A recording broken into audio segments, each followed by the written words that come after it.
तो क्वेश्चन ये बोल रहा है कि हाइड्रोजन एटम है, 1 मोल हाइड्रोजन एटम, उसका मोलर वॉल्यूम दिया हुआ है।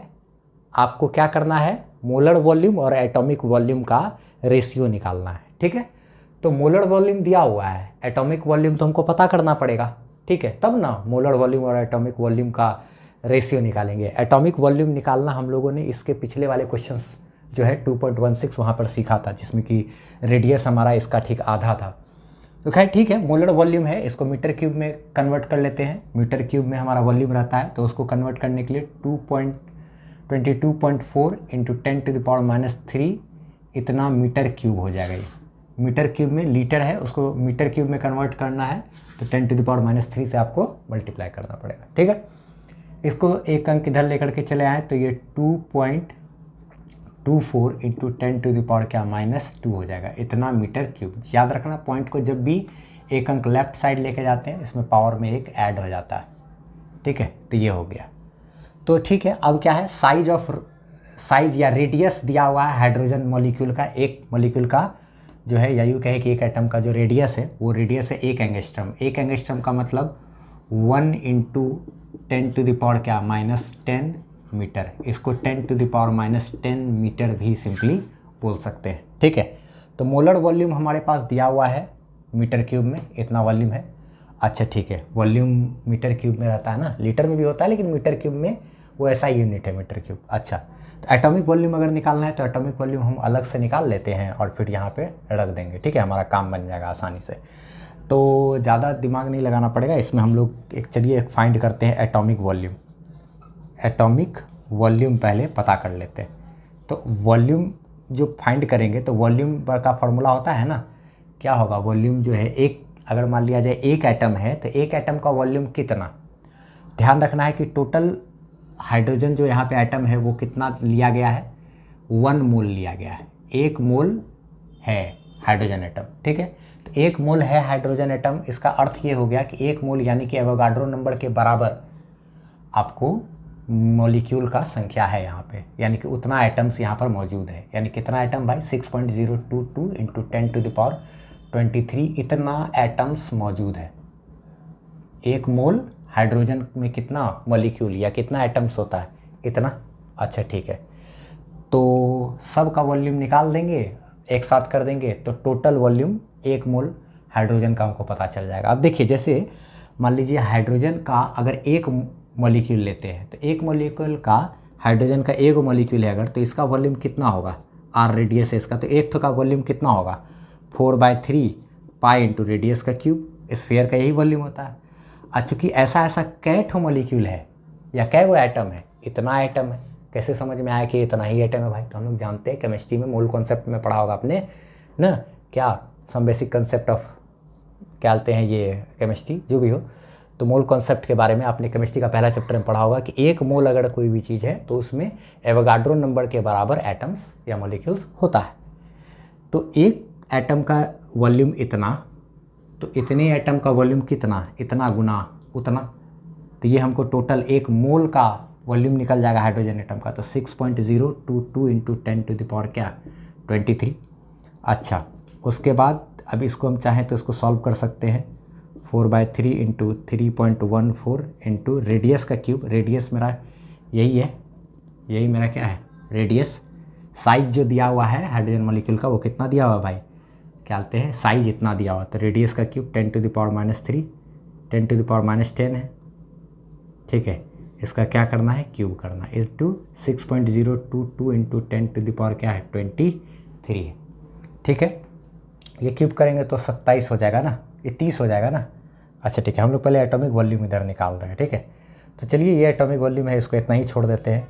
तो 4/3 इंटू 3.14 इंटू पावर पे पावर मल्टीप्लाई हो जाएगा, तो 10⁻30 गुना 6.022 इंटू 10⁻23।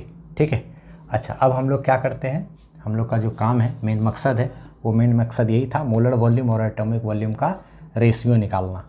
यही ना मेन मकसद था हमारा, तब वो उस पर हम लोग फोकस करते हैं। तो मोलर वॉल्यूम हमारा कितना है, 2.24 into 10⁻² divided by atomic volume हम लोग इतना निकाले हैं, इसको यहाँ पे लिख देते हैं। तो 4 डिवाइडेड बाई 3 इंटू 3.14 इंटू क्या कहते हैं, ये दोनों देखिए आप बेस सेम है, पावर ऐड हो जाएगा तो -30 और 23 क्या कहते हैं, ये हो गया -7 गुना 10 टू द पावर क्या -7। इसको थोड़ा सॉल्व कर लिए, ये दोनों के बदले में ही हम यहाँ पे सॉल्व करके ये लिख दिए -7, ठीक है। अच्छा, तो 4/3 3.14 और इसको सॉल्व कर दिया और ये मल्टीप्लाई होना है 6.022। तो इस 6.022 को पहले यहाँ लिख देते, 6.022 इंटू 10 टू द पावर क्या है -7। ये मेरा ये -7 कैसे हुआ, -30 10 टू द पावर -30 और ये 10 टू द पावर क्या है 23। तो बेस सेम है, पावर ऐड होगा तो -30 और 23 मिलके हो गया क्या 7। अच्छा ठीक है, अब इसको काम करते हैं, 3 ऊपर चला जाएगा है ना, तो क्या कहते हैं 3 को ऊपर भेज देते हैं, ये पॉइंट से ये पॉइंट उड़ जाएगा, 2 अंक से पहले है ना, 3 ऊपर चला जाएगा तो 3 into 224 divided by 4 into 314 into 6.022, ठीक है। ये 10 टू द पावर क्या है -2, ये नीचे से ऊपर चला जाएगा तो 10 टू द पावर +7 हो जाएगा, ठीक है। अब एक काम करते हैं, 3 को इससे मल्टीप्लाई करेंगे तो ये इससे मल्टीप्लाई होके हो गया 672। अच्छा, इंटू 10 टू द पावर, ये देखो बेस से में पावर ऐड हो जाएगा, 10 टू द पावर ये क्या आया 5 डिवाइडेड बाय ये गुना ये तीनों को मल्टीप्लाई करेंगे तो आप जरा चेक कर सकते हैं, ये तीनों मल्टीप्लाई होकर के आपको आ जाएगा 7563.632, ठीक है। ये तीनों को मल्टीप्लाई करोगे तो इतना आएगा, ठीक है। अब एक काम करते हैं, इतना 672 डिवाइडेड बाय क्या है इतना, जैसे आप डिवाइड दोगे इतना डिवाइडेड बाय इतना करोगे तो ये आपको आ जाएगा 0.0888 इंटू क्या है 10 टू द पावर 5। इसको ऐसे ही छोड़ दिए। अब देखो तो पॉइंट को क्या करते हैं, राइट साइड लेके जा रहे हैं ना, 2 अंक राइट साइड यहाँ लेके आते हैं, तो इसको जब इस साइड लेकर के आएंगे तो ये हो जाएगा 8.88 इंटू 10 टू द पावर, ये देखो तो 2 अंक इस साइड लेके आए हैं तो इसमें से 2 घट जाता है, ठीक है। 2 अंक अगर राइट साइड लेके जाएंगे तो इसमें 2 घट जाएगा, ठीक है। तो ये 10 टू द पावर हो गया कितना 3।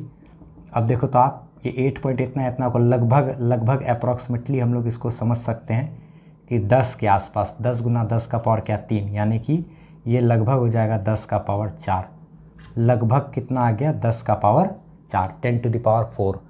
तो ये मेरा क्या हो गया आंसर, एनसीईआरटी में भी यही आंसर दिया हुआ है, ठीक है। तो आप एक चीज़ देखो तो मोलर वॉल्यूम बटा एटॉमिक वॉल्यूम बराबर 10 टू द पावर 4, इसका अर्थ क्या हुआ, देखो तो मोलर वॉल्यूम बटे एटॉमिक वॉल्यूम बराबर 10 टू द पावर 4, इसका मतलब 10 टू द पावर 4, इसका मतलब ये बड़ा था तब ना उसमें छोटा चीज़ से भाग दिए तो इतना आया 10,000 आ गया ना। तो अब ये सवाल उठता है कि आखिर जो मोलर वॉल्यूम है वो एटॉमिक वॉल्यूम से 10,000 गुना बड़ा क्यों है, ठीक है। तो देखा जाए जो एटम सब का वॉल्यूम है, ठीक है, जब एटम को रखते हैं तो गैस सब में क्या होता है कि जितना भी एटम सब है, सब एटम के बीच में कुछ न कुछ गैप रहता है। गैस में हर एटम के बीच में क्या रहता है, गैप रहता है।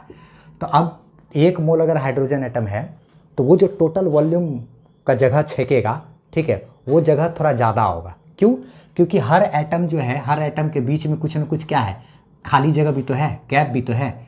और इंटरमॉलिक्यूलर डिस्टेंस आप समझते होंगे कि 2 मॉलिक्यूल के बीच का जो डिस्टेंस रहता है गैस में बहुत ज़्यादा होता है। तो 2 मॉलिक्यूल के बीच का जो खाली जगह है, डिस्टेंस है, उसमें तो क्या है, एकदम हवा है, उसमें तो कुछ है नहीं। तो जब वो जो कुछ नहीं जगह है वो भी तो कुछ न कुछ जगह छेक रहा है ना भाई, क्योंकि अब ये है, ये है, ये है, ये है, तो मान लो इधर से घेरा हुआ है तो ये सब बीच में का जो आलतू फालतू जगह हो गया है तो एक्स्ट्रा जगह है ना। तो ये सब एक्स्ट्रा जगह और इस एटम का जो जगह है, यानी कि एटम का वॉल्यूम और ये एक्स्ट्रा वॉल्यूम सबको मिला देंगे तब ना मोलर वॉल्यूम बनता है, इसलिए मोलर वॉल्यूम ज़्यादा हो जाता है, ठीक है। और एटॉमिक वॉल्यूम क्या है, सिर्फ ये सब एटम सब का वॉल्यूम को खाली जोड़ के तब आया है, तो ये वॉल्यूम तो कम ही रहेगा। लेकिन मोलर वॉल्यूम में क्या क्या है भाई, एटमों का वॉल्यूम है और प्लस ये सब खाली जगह भी है, सब है, सब का वॉल्यूम मिला के है, इसीलिए मोलर वॉल्यूम क्या रहता है, इतना ज़्यादा रहता है, ठीक है। क्या कहते हैं, ये समझ में आया हो तो इसका स्क्रीनशॉट ले लेना है, ठीक है। और सोल्यूशन समझ में आया तो वीडियो को लाइक करते चले जाना है। इस चैप्टर का आप नोट्स जो है हमारे वेबसाइट www.physicsbyamanwar.com से ले सकते हो, प्लेलिस्ट से इस चैप्टर का पढ़ाई भी कर सकते हो। आप हमारे वेबसाइट से फ्री पीडीएफ नोट्स ले सकते हो, टेस्ट दे सकते हो और सारा एड फ्री वीडियो लेक्चर्स आप देख सकते हो, वो भी एकदम अरेंज किया हुआ आपको 11 12 का फिजिक्स का सारा वीडियोस वगैरह मिल जाएगा। और कमेंट सेक्शन में फिलअप किया हुआ हमारा व्हाट्सएप चैनल का लिंक है, उसको आप फॉलो जरूर कर लीजिए ताकि हमसे आप बेहतरीन ढंग से जुड़